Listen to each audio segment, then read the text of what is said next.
Hello everyone, welcome to JD's Journeys. My name is JD, and today we're looking at my top 5 sci-fi novel series.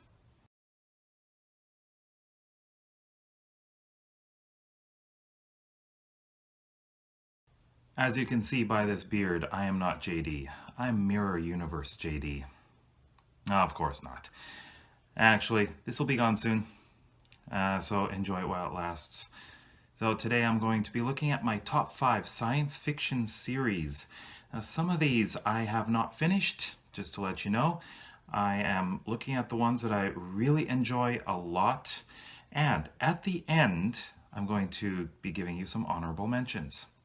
So this is a top 5 countdown.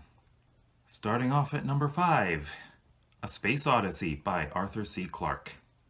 I love 2001. I really enjoyed 2010. 2061 was okay, 3001 not so much. Now, I put this in my top 5 list because I really love the first couple and liked the third.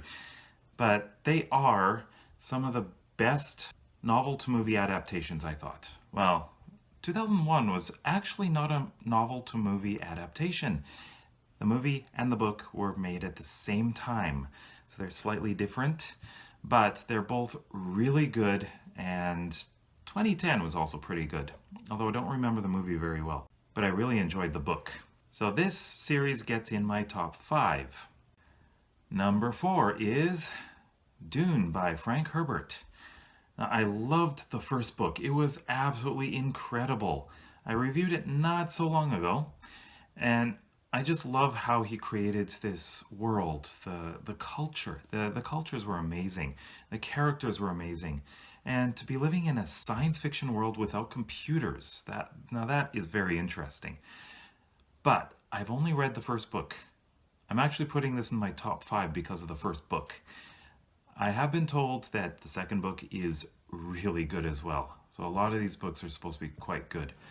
Oh, not all of them amazing, but I really love the first one.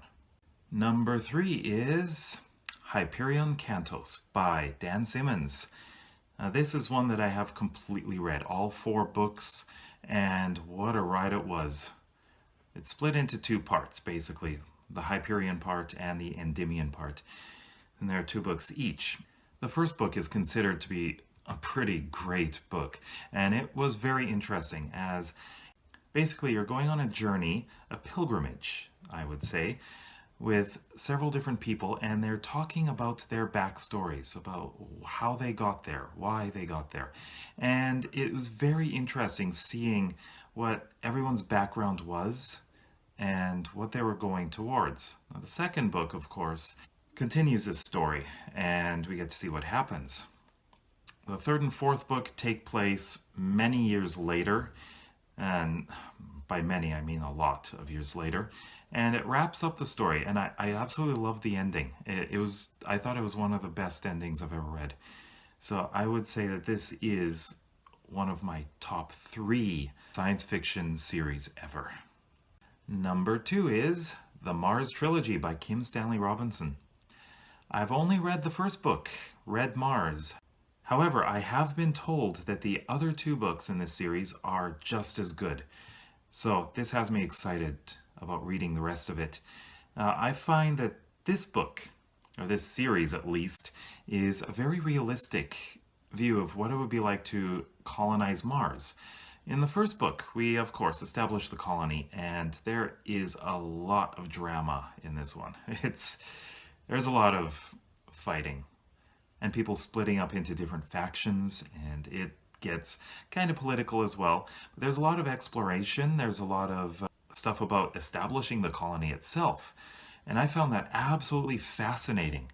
Now, this, I would say, is hard sci-fi, but it is also human drama. So there is a lot of that. There's a lot for everyone in this, and I really want to read the last 2 books. So I'm looking forward to that. So this does make it into my top 2. Coming in at number 1, would you believe it's the Dragonriders of Pern series by Anne McCaffrey? Isn't that fantasy? No, it's not. Pern is a colony world of Earths, And the dragons are genetically modified. So this is science fiction. It is not fantasy. I do not include this as fantasy because it has dragons. No, this is a series that starts off sci-fi chronologically and then becomes kind of fantasy-like. They lose a lot of the technology because this is a resource-poor planet. So they can't really manufacture all of the things that they need or get all the fuel that they need. However, they do later on regain technology. So I really enjoyed this because of the world building, and I thought the world building was absolutely incredible. I wanted to create something similar, like a world where I could make my own society, and I have. So Pern is actually one of my biggest influences in writing. So I love getting into this world. I need to reread it, I think. So that is my top sci-fi series. And now for some honorable mentions. First off is the Night's Dawn Trilogy by Peter F. Hamilton. It's actually part of the Commonwealth Saga. There's a couple of different series in there. However, I'm really enjoying this series. I've read the first 2 out of 3 books, so I'm not exactly sure how it's going to end yet, but once I do read the 3rd book, I'm going to know where this places in my top 5, if it does at all. We'll see about that. And then there's the Revelation Space series by Alastair Reynolds. Now, he is actually an astrophysicist, so this series is hard sci-fi, and it really shows. It's pretty technical at times, but he does a lot with the science that he knows in this series. And I found it to be somewhat dark, and it's quite serious, and, well, the implications of what is happening could mean the end of humanity, really. But I still have to read the final book in the series. Well, actually, there are several more books, but they're not part of the main trilogy. However, I will read all of them eventually, and we'll see how this places. And finally, it's The Ender's Saga by Orson Scott Card. Now, the first 2 books I thought were really good. I really enjoyed them. It does drop off after that, so this would not make it in my top 5. I don't think it ever will. It's the 3rd book I wasn't so enthusiastic about, but the first 2 I really, really enjoyed. They were a lot of fun to read, but I still have a lot more to read in this series, so we'll see where it goes. So what did you think of my ranking? Let me know in the comments section below what you thought. Also, if you like this video, please give me a big thumbs up and please subscribe. Also, you can check out these videos over here. You might see something you like. So thank you for going on this journey into science fiction with me. See you in the next video.